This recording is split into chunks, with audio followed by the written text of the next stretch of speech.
Señores, hablaremos de Miguel Ángel y contaremos un episodio que debo confesar no es muy gracioso ni muy interesante, pero siempre confiamos en que las aclaraciones laterales vengan a salvar la historia.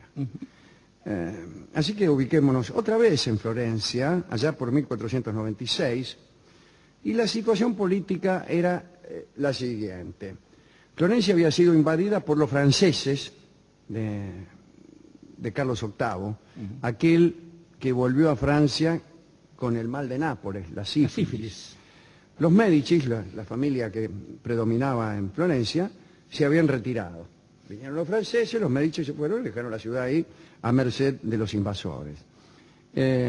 Las tropas de Carlos estuvieron ahí, saquearon un cachito y se fueron. Y quedó la ciudad bajo las órdenes de Girolamo Savonarola. Como sabemos, Savonarola tenía ideas muy extrañas y quiso convertir a Florencia en un estado cristiano, en un modelo de estado cristiano, despojado de todos los vicios o de todo lo que a él le parecían vicios. Que era todo, más o menos. Era todo, más o menos. Baste con decir, o mejor, no baste con decir, pero empezaremos por decir, que las obras de arte ardieron en la famosa hoguera de las vanidades, donde se confundían manuscritos griegos con libros obscenos, estatuas, seda, espejos, todo. Perfumes. Sí, todo eso fue quemado. Savonarola había organizado incluso brigadas de niños que, vestidos como cruzados, no que quiere decir que usaban un saco con 2 filas de botones, sino que se vestían, me imagino yo, como aquellos que iban a las cruzadas, particularmente pienso en los templarios. Los templarios, con una especie de túnica blanca con una cruz colorada. Así es. Muy bien, estos niños se dedicaban a saquear las casas de los burgueses con el pretexto de descubrir allí pinturas impúdicas y libros licenciosos. Lo que me costó el amor de Laura. Sí. ¿Ese será impúdico o licencioso? Las dos cosas, caballero. Savonarola había nombrado a Jesucristo rey de la ciudad, pero él se reservó la función de ministro. Bueno, había todos los días en Florencia procesiones de flagelantes que reclamaban que cayeran todas las maldiciones sobre los rabiosos, que eran como se llamaba a los partidarios de los Médicis. A su vez, los Médicis llamaban llorones a los discípulos de Savonarola. Por esos tiempos vivía en Florencia Miguel Ángel. Tenía 20 años. Los amantes del arte en aquellos años ocultaban los tesoros de sus colecciones e incluso las imágenes de arte pagano que tuviera. Miguel Ángel desafió a Savonarola y proclamó a sus amigos que él era artista y que tenía derecho a buscar la belleza en donde la encontrara. En su taller, Miguel Ángel trabajó en una figura que, de haber sido vista por los jóvenes que alimentaban la hoguera de las vanidades, seguramente hubiese sido arrastrada hasta las llamas y su autor a la prisión. Miguel Ángel esculpió un Eros, una divinidad del amor, ¿no? La imagen pagana, quizá más odiada por Savonarola. En Florencia vivía un primo de los Médici que no se llevaba bien con la rama principal de la familia. Sin embargo, se llamaba Lorenzo, que es como se llamaba precisamente el principal jefe de los Médici en ese momento, Lorenzo el Magnífico. El Magnífico. Exactamente. Se llamaba Lorenzo y había conspirado a favor de la llegada de los franceses, mirá si será. Y ahora estaba aceptando órdenes de Savonarola. Ahora, eso sí, Lorenzo había tomado la precaución de cambiarse el apellido Medici para aceptar el de Popolani, lo cual parece un desatino. Yo preferiría llamarme Medici y no Popolani, pero no por una cuestión ni siquiera de herencia. No, casi de sonoridad. Sino por una cuestión poética. Viene ripioso Popolani. Y en cambio Medici, si bien es esdrújulo, lo cual pero casi siempre produce algún tropezón. Pero de a poco siempre es mejor Med que Popó. Sí. Con perdón de la mesa. Sí. Cualquier cosa que empiece con Popó, con la excepción de Popocatépetl, que es el volcán, es feo. Bien. El caso es que este hombre, Lorenzo, era amigo de Miguel Ángel. y se enteró de que Miguel Ángel había esculpido un Eros.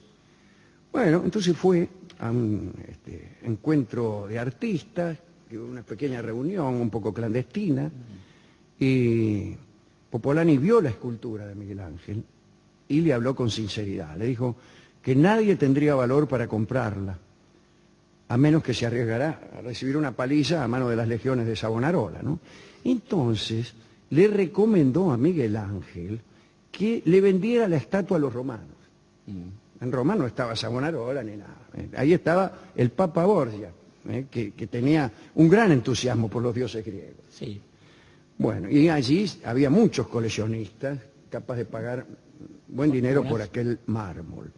Después de hacer esta recomendación, a Popolani se le ocurrió un negocio diferente. Dijo que como las estatuas antiguas se vendían mucho mejor que las obras nuevas, era preferible presentar aquel Eros como una estatua vieja, recién descubierta, una estatua clásica, romana o quizá griega. Al principio a Miguel Ángel no le gustó la idea, pero Popolani insistió. Cuando uno llama Popolani puede insistir sin avergonzarse. Lo convenció con los siguientes argumentos.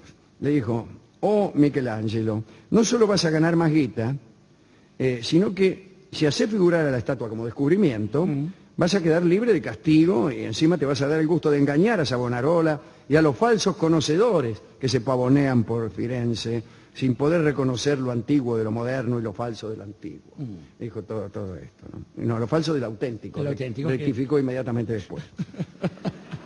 Miguel Ángel evaluó aquellas posibilidades y aceptó. Dijo: más sí. Más vale pájaro en mano. Miguel Ángel sabía que él tenía habilidad para imitar o para engañar. Recordó que cuando era alumno del Ghirlandaio, que fue su maestro, parece que el maestro le entregó uno de los dibujos que él había hecho, que Ghirlandaio había hecho, para que lo copiara. Y Miguel Ángel lo copió y en vez de devolverle el trabajo que le había dado el maestro, le dio el de él. Qué grande. Y el maestro no se dio cuenta. Entonces se puso a trabajar sobre el mármol. Le imprimió una pátina que lo haría parecer como desenterrado. Más que una pátina que ponerle tierra. Sí, ¿no? Bueno, después de hacer todas las maniobras pertinentes, Miguel Ángel entró en contacto con Baldassari de Milanese, que es casi tan bueno como Medici, que se llevó el Eros a Roma y lo vendió. Se lo vendió al cardenal Rafael Riario por 200 ducados, que era mucha guita. Mucha plata. Pero sucedió algo. Este mercader, Baldassari, era muy entendido y se dio cuenta de que el Eros no era antiguo, que era recién hecho. Después de la venta, en el momento en que tenía que darle el dinero a Miguel Ángel, Baldassari le dio 30 ducados en vez de los 200 que había recibido. Y pensó: no va a protestar, porque si se llega a quejar, dice, yo lo voy a amenazar con contar el engaño. Nada más que eso. Miguel Ángel recibió los 30 ducados y no dijo nada. Curiosa la cifra, ¿no? Que sean 30 ducados, como siempre recurriendo a esta especie de... Sí, el 30 como símbolo de la traición. De la traición, ¿no? Después de algún tiempo, el cardenal Riario, visitado por algunos entendidos, supo que tenía una obra falsificada. Entonces mandó un emisario a Florencia para investigar en qué taller habían construido semejante engaño. Bueno, el emisario visitó muchos talleres y en el de Miguel Ángel encontró algunas obras que andaban por ahí que eran bastante parecidas al Eros. Y entonces Miguel Ángel, muy asustado, confesó todo.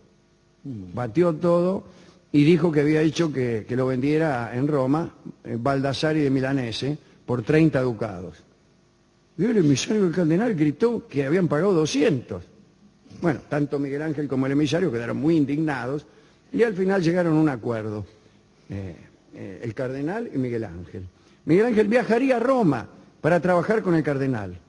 Y allí, bajo la protección del cardenal Riario, Miguel Ángel haría algunas obras y bajo esa misma protección no dejaría tranquilo, acosaría al intermediario deshonesto, a este Baldassare, para que incluso completara el pago de los 200. Bueno, Miguel Ángel viajó a Roma, trabajó para Riario, pero de los 170 ducados que faltaban nunca vio un peso. Ese era el joven Miguel Ángel, y ese sería el primero de muchísimos desengaños. Como hemos dicho ayer, Miguel Ángel tuvo mucha mala suerte con sus negocios, siempre le quedaban debiendo o no podía completar sus obras, le encargaban cosas imposibles de cumplir y vivió como ha sucedido con muchos artistas, incluso muy reconocidos. Pienso en Mozart, que además vivió poco, siempre con apremios. Sí, bueno, piensa en Van Gogh, en tantos otros que claro, realmente... pero digo, Van Gogh no es extraño, porque no me dio un cuadro en toda su vida. En su vida. Pero estos tipos sí, trabajaban para los poderosos. Y además vivían de aquello que producían, ¿no? Claro. Y sin embargo, les pasaban cosas como esta. Le quedaban debiendo, no alcanzaba a terminar un laburo y no se lo pagaban. Se morían, le encargaba un trabajo a un papa y se le moría. Se moría, sí. Imagínense usted qué desgracia, a nosotros nos contrata un tipo de una radio y se muere. Sí, menos mal que no nos contrata el papa tampoco. ¿Qué? Ojalá que no. Ojalá que no, Dios no permite. Dios no lo permita. También, a la hora de nombrar vices, imagínense, Dios nombra al Papa, Jesucristo nombra a Savonarola, estamos fregados. Con Al revés, Savonarola nombró a Jesucristo. Y sí, por eso, a ver es si renunciaba. extraordinario. A ver si renunciaba al otro, dijo. Está bien.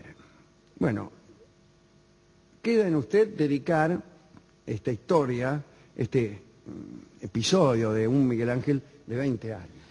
A lo largo de estos años, querido Alejandro, uno ha pensado a su lado que hay cierta facilidad en las dedicatorias que debemos eludir, porque uno muy tentado estaría de dedicar esta charla a todos los que conoce. Claro, por ejemplo, primero, a Marel y a todos los amigos, etcétera. Y después pensaría, bueno, en aquellos que se enfrentan a la censura, y creo que no basta a esta altura. Y me parece más interesante dar una vuelta de tuerca y pensar en esos artistas que, amén de ser artistas, no contentos con la producción estética que sale de sus manos o de su cabeza, se comprometen a la manera de intelectuales o de activistas políticos con su tiempo.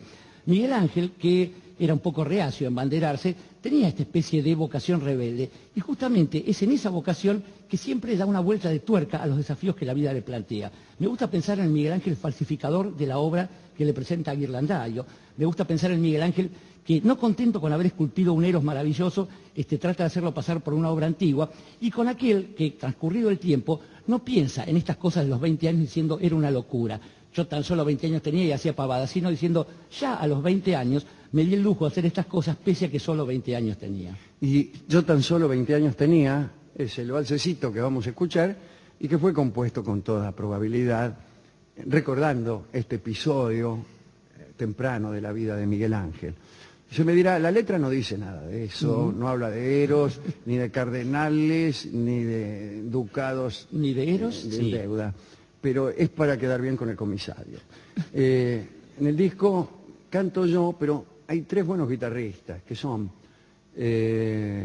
Carlitos Sosa, Carlitos Juárez o Carlitos Salmone. No, Carlitos Salmone. Y Gabriel Roló. Muy bien. Allá.